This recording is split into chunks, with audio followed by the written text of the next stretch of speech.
অনেক সুন্দর একটা পরিবেশে বসে রয়েছে, দেখেন কি সুন্দর। আর এই সুন্দর পরিবেশে আছে, ও মাই গড, দেখেন ও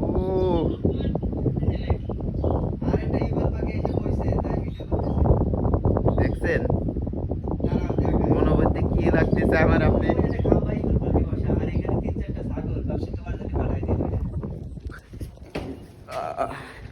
এই ঘরটা যদি দেখেন, জাস্ট ইমেজিং। ঈগলটা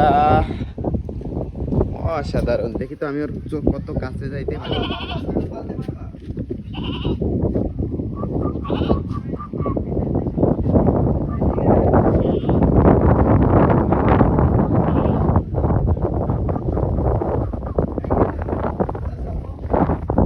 এইটা মনে হচ্ছে পুষা ঈগল, এটা মনে হচ্ছে পুষা ঈগল ভাই, এর পাখা বান্ধা মনে হচ্ছে